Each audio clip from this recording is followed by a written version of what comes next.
నమస్కారం ETV news కు స్వాగతం. ముందుగా ముఖ్యాంశాలు.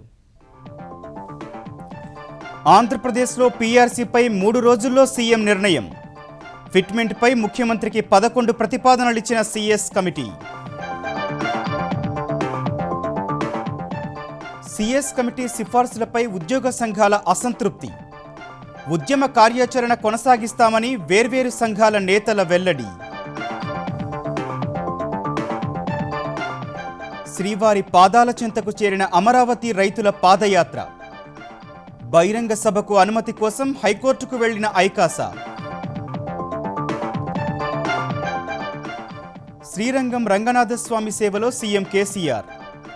కుటుంబ సభ్యులతో ప్రత్యేక పూజలు. రేపు తమిళనాడు సీఎం స్టాలిన్తో భేటీ.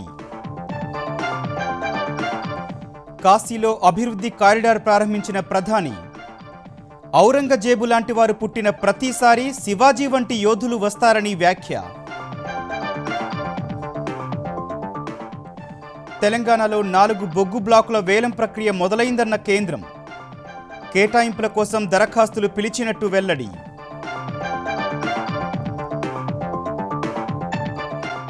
ఒమిక్రాన్ వ్యాప్తితో వణికిపోతున్న బ్రిటన్. కొత్త వేరియంట్ సోకి ఓ వ్యక్తి మృతి. చైనాలో బయటపడిన నూతన వైరస్ కేసు. 21 ఏళ్ల తర్వాత విశ్వసుందరిగా భారత యువతి. మిస్ యూనివర్స్ కిరీటం గెలిచిన హర్నాజ్. యువతులు తమ శక్తిని గుర్తించాలని సూచన.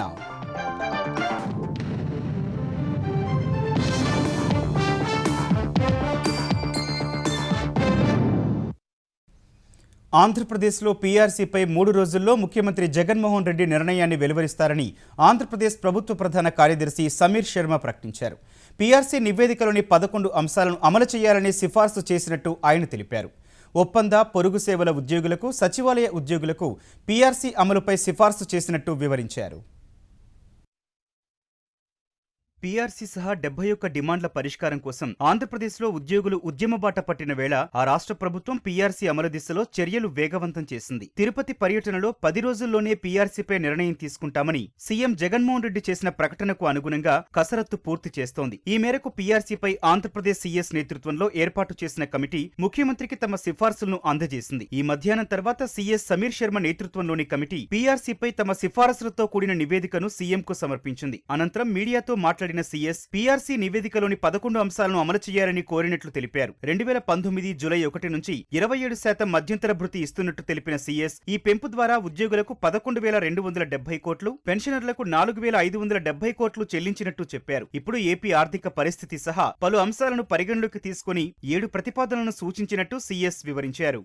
మేము సినారియోస్ డెవలప్ చేసాం. 7 సినారియోస్. ఫస్ట్ సినారియోలో 11 PRC recommendations with fitment of 23%, సుమారు 11,557 crores అదనపు భారం అవుతుంది. 11 పిఆర్సీ విత్ ఫిట్మెంట్ ఆఫ్ 27%, 13,422 అదనపు భారం అవుతుంది. 11 PRC recommendation with fitment of 14%, అదే ఎందుకు అది 7 సెంట్రల్ పే కమిషన్ మా అందరు ఐఏఎస్ కి అదే ఇచ్చింది. 11 PRC with fitment of 23%, additional pension, additional HRA కి అవుతుంది. 10,211 crores పర్ ఇయర్ భారం అవుతుంది. 11 PRC recommendation fitment of 23.5%, 10,773 crores భారం అవుతుంది. 11 PRC with fitment of 27 HRA plus additional pension 11,413 crores భారం అవుతుంది. 11 PRC recommendation fitment of 30% HRA and additional quantum pension as per 7 CPC సుమారు 12,736 భారం అవుతుంది. సుమారు ప్రభుత్వంకి ఎనీవేర్ 8,000 to 10,000 crores భారం అవుతుంది ఏదో ఆప్షన్ తీసుకుంటే. మరో 3 రోజుల్లో ముఖ్యమంత్రి జగన్మోహన్ రెడ్డి పీఆర్సీపై నిర్ణయం వెల్లడిస్తారని సమీర్ శర్మ చెప్పారు. 11 రికమెండేషన్స్ మేము రికమెండ్ చేసి యాక్సెప్ట్ చేయాలి. 5 రికమెండేషన్స్ యాక్సెప్ట్ చేయాలి with modifications and 2 recommendations accept చేయక్కర్లేదు. విలేజ్ అండ్ వార్డ్ సెక్రటరియట్ కూడా దీంట్లో ఇంక్లూడ్ చేసాం. ముందు దాంట్లో లేదు. హోమ్ గార్డ్స్ కూడా ఇంక్లూడ్ చేసాం. దెన్ అదర్ వెల్ఫేర్ మెజర్స్ కూడా దాంట్లో అన్ని పెట్టేసాం. Out sourcing and contract employees కూడా దీంట్లో పెట్టేసాం. ఇప్పుడు మా ముఖ్యమంత్రి గారు బహుశా నెక్స్ట్ 72 hours లో నిర్ణయం తీసుకొని మీ అందరికీ చెప్తారు. ప్రభుత్వ మొత్తం ఖర్చులో జీతాలు, పింఛన్ల వ్యయం ఏపీలోనే అధికమన్న కమిటీ ఈ ఖర్చులు 2020-21 నాటికి 36% పెరిగినట్లు వివరించింది. అటు పీఆర్సీపై సీఎస్ కమిటీ సిఫార్సులు ఏమాత్రం ఆమోదయోగ్యం కాదని ఉద్యోగ సంఘాల నేతలు స్పష్టం చేశారు.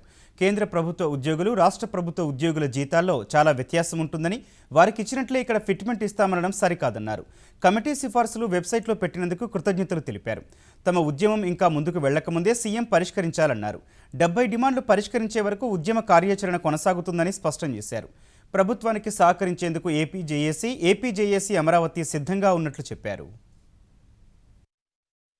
1/7/2018 నుంచి మా పిఆర్సీ ఇంప్లిమెంట్ చేయాల్సి ఉంటే దానికి 50% ఫిట్మెంట్ కావాలని మేము కోరి ఉంటే రికమెండేషన్లో మరి 22/7 నెలలో నుంచి ఫిట్మెంట్ ఇవ్వమనంటే ఈ రాష్ట్రంలో ఉన్నటువంటి రిటైర్డ్ అయినటువంటి ఉద్యోగుల భవిష్యత్తు ఏంది? ముఖ్యమంత్రి గారు చొరవ తీసుకొని ఉద్యోగులకి ఉపాధ్యాయులకి సరైనటువంటి బెనిఫిట్ వచ్చే విధంగా ముఖ్యమంత్రి గారితో చర్చల ద్వారానే అది సాధ్యమవుతుంది తప్ప మరొకటి కాదు. సెంట్రల్ గవర్నమెంట్ 7th పే రివిజన్లో ఏదైతే రికమెండ్ చేసిందో 14 పాయింట్ సంథింగ్ దాన్ని మేము రికమెండ్ చేసినామని సిఎస్ గారు చెప్పిండ్రు. అది మాకు సమ్మతం కాదు. ఎక్కువ ఉండే కాబట్టి వాళ్ళ స్కేల్స్ని బేస్ చేసుకుని వాళ్ళ రికమెండేషన్ చేసిండ్రు. కానీ మన దగ్గర స్కేల్స్ తక్కువ ఉంటాయి కాబట్టి, బేసిక్ పేలు తక్కువ ఉంటాయి కాబట్టి మేము ఇక్కడుండే పరిస్థితిని దృష్టిలో పెట్టుకొని మేము న్యాయబద్ధంగానే మా పిఆర్సీ కమిషన్కు రికమెండేషన్ 55% చేసినాము. రాజధాని రైతుల మహాపాదయాత్ర తుది అంకానికి చేరుకుంది. ఈ యాత్ర 43వ రోజైన ఇవాళ తిరుపతి చేరుకుంది. ఈ ఉదయం రేణిగుంటలో యాత్ర మొదలుపెట్టిన రైతులు జోరు వర్షం కురుస్తున్నా లెక్క చేయకుండా ముందుకు సాగారు. తిరుపతి ఆటోనగర్లో భోజనాలు చేసిన రైతులు cotton mill, Ramanujam circle, Lakshmipuram circle మీదుగా రామానాయుడు కళ్యాణ మండపం వరకు నడుస్తున్నారు. ఈ రాత్రికి రామానాయుడు కళ్యాణ మండపంలో రైతులు బస చేయనున్నారు. ఇవాళ అమరావతి రైతుల యాత్రకు గుంటూరు ఎంపీ గల్లా జయదేవ్, మాజీ మంత్రి కొల్లు రవీంద్ర, మాజీ ఎంపీ కొనకళ్ళ నారాయణ మద్దతు తెలిపారు. మచిలీపట్నం ప్రజలు విరాళంగా సేకరించిన 12,70,000 రూపాయలను కొల్లు రవీంద్ర, కొనకళ్ళ నారాయణ రాజధాని రైతులకు అందజేశారు. మరోవైపు వేర్వేరు ప్రాంతాల నుంచి వచ్చిన రైతులు పాదయాత్రకు మద్దతు తెలిపారు. డీసెంట్రలైజ్ డెవలప్మెంట్ అనేది 3 రాజధానులతో జరగదు. డెవల్యూషన్ ఆఫ్ పవర్స్ ఉండాలా, లోకల్ బాడీస్ ని స్ట్రెంథెన్ చేయాలా, డెసిషన్ మేకింగ్ పెంచాలా. అన్ని డిస్ట్రిక్ట్స్ బాగా డెవలప్ అవుతా ఉంటే, ఇండస్ట్రీస్ కానీ లేకపోతే ఇన్ఫ్రాస్ట్రక్చర్ కానీ డెవలప్ అవుతా ఉంటే దట్ ఈస్ డీసెంట్రలైజేషన్. అది మాకు కనిపించడం లేదు. అట్లాంటి డీసెంట్రలైజేషన్ మాకు కనిపించడం లేదు. ఈ ముఖ్యమంత్రి పునరాలోచన చేసుకుని కేంద్ర ప్రభుత్వం ఏదైతే ఇవాళ రైతు బిల్లులు వెనక్కి తీసుకుందో ఆ విధంగా ఈ 3 రాజధానులను కూడా ఆయన మానేసి ఆంధ్రప్రదేశ్ రాష్ట్ర రాజధాని అమరావతిని ప్రకటించే వరకు పెద్ద ఎత్తున పోరాడతామని కూడా తెలియజేస్తున్నాం. ఇది నా ఒక్కడి నినాదం కాదండి. అందరూ స్పందించే వాళ్ళందరూ ఈ రాష్ట్రంలో జరుగుతున్న అన్యాయాలు, అక్రమాలు, దౌర్జన్యాలు అన్నిటికీ అందరూ ఉన్నారనమాట అండగా. నా పేరు రెడ్డిపల్లి ఉషారాణి, విజయనగరం నుంచి వచ్చాను. అమరావతి రాజధానిగా కావాలని కొన్ని వేల ఎకరాల భూమిని నమ్మి గవర్నమెంట్కి ఇచ్చారు. కానీ జగన్మోహన్ రెడ్డి వచ్చాక 3 రాజధానులను మాట మార్చి రైతులకి చాలా అన్యాయం చేశారు. దానికోసమనేసి మేము పోరాటం చేస్తున్నాము. అమరావతియే ఏకైక రాజధానిగా కావాలని మా ఆశ. న్యాయస్థానం నుంచి దేవస్థానం వరకు మహాపాదయాత్ర నిర్వహిస్తోన్న అమరావతి రైతులు మరోసారి హైకోర్టును ఆశ్రయించారు. తిరుపతిలో రాజధాని రైతుల బహిరంగ సభకు అనుమతి ఇవ్వాలని విజ్ఞప్తి చేస్తూ అమరావతి పరిరక్షణ సమితి ప్రతినిధులు రిట్ పిటిషన్ వేశారు.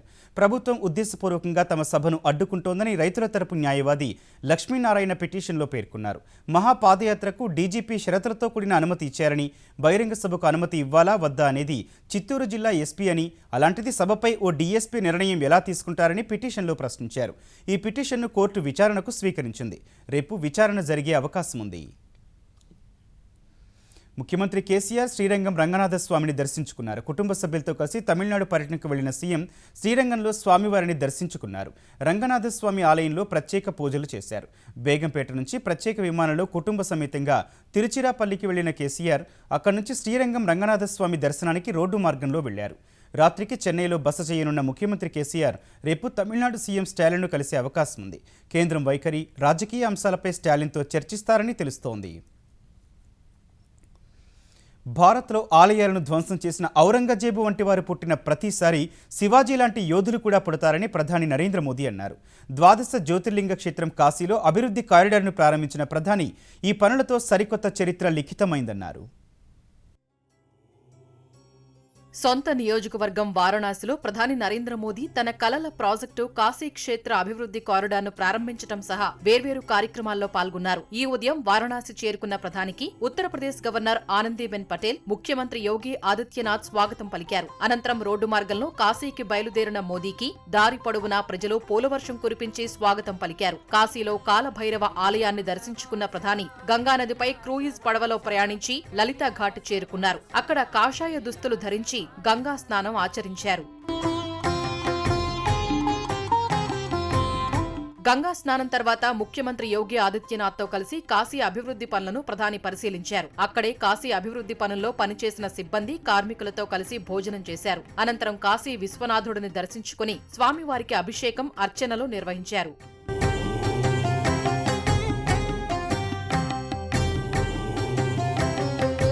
తర్వాత కాశీ విశ్వనాథ్ కారిడార్ కింద 339 కోట్ల రూపాయలతో చేపట్టిన temple chowk, Varanasi city gallery, ప్రదర్శనశాల, ఆడిటోరియాలు, హాళ్లు, ధ్యాన మందిరం, భక్తులు, అర్చకుల బస కేంద్రాలు, ఆధ్యాత్మిక పుస్తక కేంద్రాలను ప్రధాని ప్రారంభించారు.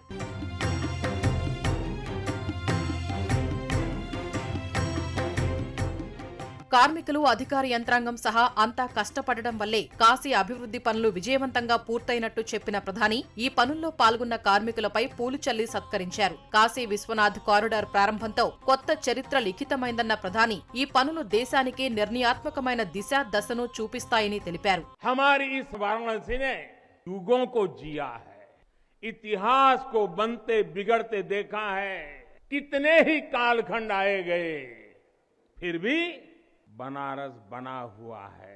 आतताइयों ने इस नगरी पर आक्रमण किए, इसे ध्वस्त करने के प्रयास किए।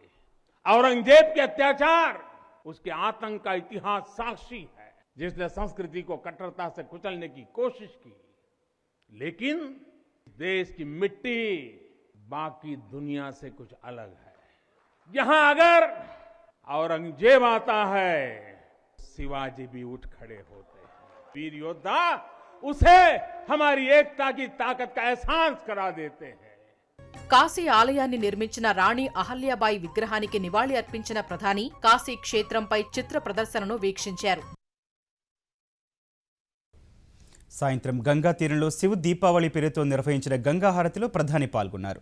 క్రూయిజ్లో భాజపా పాలిత రాష్ట్రాల ముఖ్యమంత్రులు, ఉప ముఖ్యమంత్రులతో కలిసి ఇష్టాగోష్ఠి మాట్లాడుతూ మోదీ గంగా హారతిని వీక్షించారు.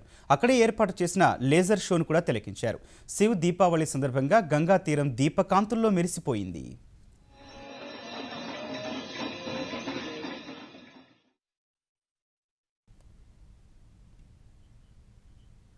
భారత యువతి హరిణా సంధు ప్రపంచ వేదికపై సత్తా చాటింది. 2021 ఏడాదికి గాను విశ్వసుందరిగా నిలిచింది. ఇజ్రాయెల్ వేదికగా జరిగిన ఈ పోటీలో అందరినీ వెనక్కి నెడుతూ మిస్ యూనివర్స్ కిరీటం దక్కించుకుంది. ఫలితంగా 21 ఏళ్ల తర్వాత భారత్కు ఈ టైటిల్ దక్కింది. చివరిసారిగా 2000 సంవత్సరంలో లారా దత్తా మన దేశం తరపున మిస్ యూనివర్స్ కిరీటం దక్కించుకుంది. భారత యువతి, పంజాబీ నటి, మోడల్ హర్నాజ్ కౌర్ సంధో విశ్వసుందరి పోటీల్లో సత్తా చాటింది. ఇజ్రాయెల్లో జరిగిన పోటీల్లో 81 దేశాల యువతులతో పోటీ పడిన హర్నాజ్ విశ్వసుందరి కిరీటాన్ని దక్కించుకుంది. మెక్సికోకు చెందిన 2020 నాటి విజేత ఆండ్రియా మెజా విశ్వసుందరి కిరీటాన్ని హర్నాజ్ కు అలంకరించింది. పరాగ్వేకు చెందిన నదియా ఫెర్రారియా 2, దక్షిణాఫ్రికాకు చెందిన లలేలా మస్వానే 3వ స్థానంలో నిలిచారు. Miss Universe is India.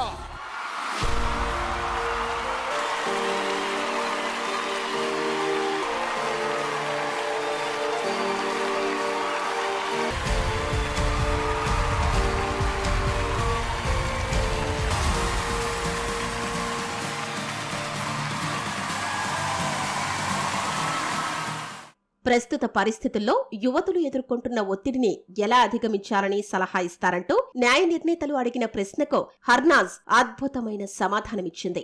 Well, I think the biggest pressure the youth of today is facing is to believe in themselves. To know that you are unique and that's what makes you beautiful. Stop comparing yourselves with others and let's talk about more important things that's happening worldwide. I think this is what you need to understand. Come out, speak for yourself because you are the leader of your life. You are the voice of your own. I believed in myself and that's why I'm standing here today.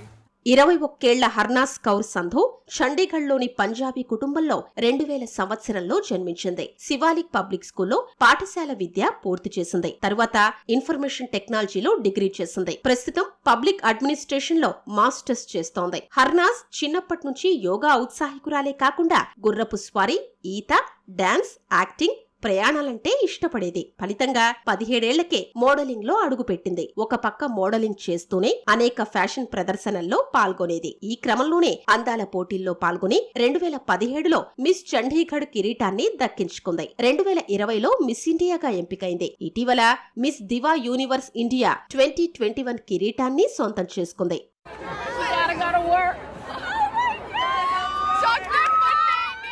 ఇప్పటి వరకు భారత్ కు 1994లో సుస్మితా సేన్, 2000 సంవత్సరంలో లారా దత్తా మాత్రమే miss universe కిరీటాన్ని అందించారు. 21 ఏళ్ల తర్వాత హర్నాస్ సంధు విశ్వసుందరి కిరీటాన్ని గెలుచుకుంది.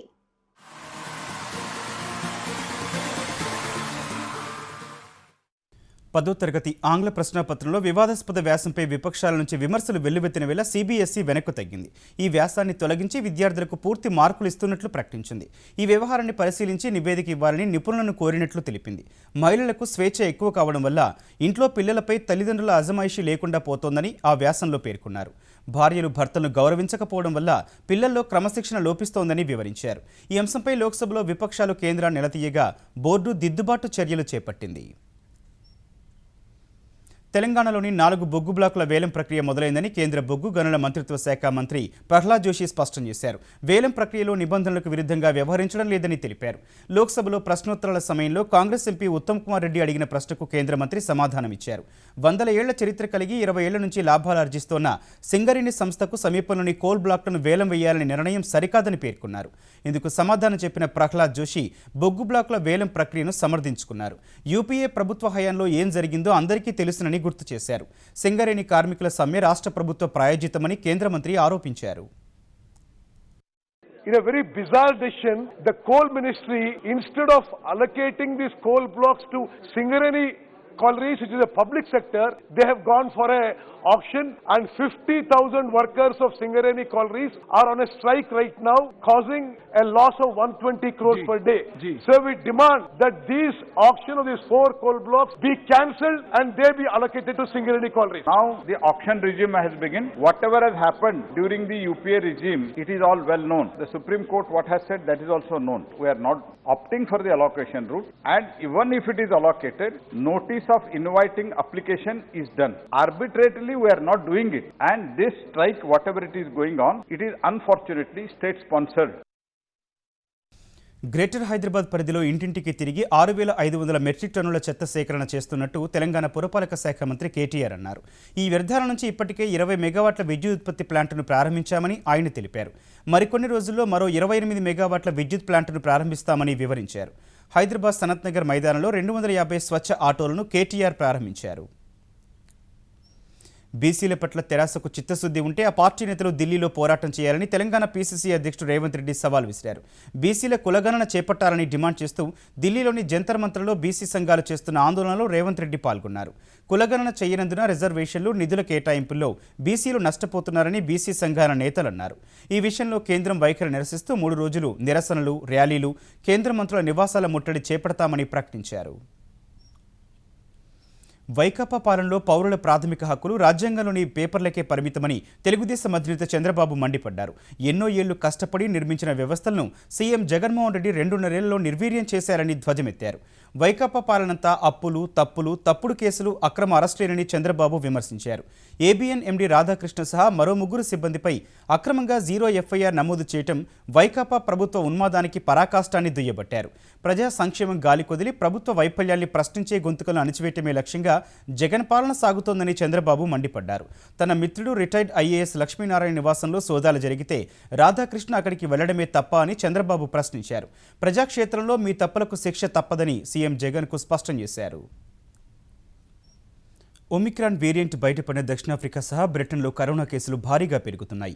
దక్షిణాఫ్రికాలో శనివారం 17,154 కరోనా కేసులు నమోదైతే ఆదివారం ఆ సంఖ్య 37,875కు పెరిగింది. దక్షిణాఫ్రికా అధ్యక్షుడు సిరిల్ రమాఫోసాకు కరోనా సోకింది. కోవిడ్ టీకా 2 డోసులు తీసుకున్న ఆయనకు స్వల్ప లక్షణాలే ఉన్నట్టు దక్షిణాఫ్రికా ప్రభుత్వం ప్రకటించింది. బ్రిటన్లో ఆదివారం 48,854 కేసులు నమోదు కాగా లండన్లో నమోదైన 40% కేసులకు ఒమిక్రాన్ వేరియంటే కారణమని ఆ దేశ ప్రధాని బోరిస్ జాన్సన్ తెలిపారు. టీకా 2 డోసులు తీసుకున్నా వైరస్ బారిన పడుతున్నందున తక్షణమే బూస్టర్ డోస్ తీసుకోవాలని ఆయన సూచించారు. గతంలో ఎన్నడూ చూడనంత వేగంగా ఒమిక్రాన్ వ్యాప్తి చెందుతోందన్న బ్రిటన్ సర్కారు 2-3 రోజుల్లోనే కేసులు రెట్టింపు అవుతున్నాయని తెలిపింది. ఒమిక్రాన్ బారిన పడిన వారిలో తీవ్రమైన లక్షణాలు లేకపోవడం కాస్త ఊరటనిస్తోంది. బ్రిటన్లో ఒమిక్రాన్ వల్ల తొలి మరణం నమోదైంది. ఈ వేరియంట్ సోకిన ఓ వ్యక్తి చికిత్స పొందుతూ మరణించినట్లు బోరిస్ జాన్సన్ వెల్లడించారు. అటు చైనాలో మొదటి ఒమిక్రాన్ కేసు నమోదైంది. జమ్మూ కాశ్మీర్లో ఉగ్రవాదులు మరో దుశ్చర్యకు పాల్పడ్డారు. శ్రీనగర్ శివార్లోని జవాన్ ప్రాంతంలో పోలీస్ బస్సుపై కాల్పులకు తెగబడ్డారు. ఈ ఘటనలో ఓ ఏఎస్ఐ, ఓ కానిస్టేబుల్ మృతి చెందగా మరో 12 మందికి గాయాలయ్యాయి.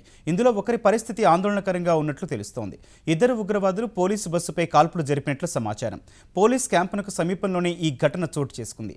గాయపడ్డ వారిని హుటాహుటిన వేర్వేరు ఆసుపత్రులకు తరలించారు. పంతా చౌక్లోని జవాన్ ప్రాంతాన్ని చుట్టుముట్టిన బలగాలు ముష్కరుల కోసం గాలిస్తున్నాయి. అంతర్జాతీయ మార్కెట్ల నుంచి మిశ్రమ సంకేతాల మధ్య దిగ్గజ సంస్థల వాటాల విక్రయానికి మదుపరులు మొగ్గు చూపిన వేళ దేశీయ స్టాక్ మార్కెట్లు నష్టాలు చవిచూశాయి. గత సెషన్లో 20 పాయింట్ల స్వల్ప నష్టంతో ముగిసిన సెన్సెక్స్ ఇవాళ ఏకంగా 503 పాయింట్లు పతనమైంది.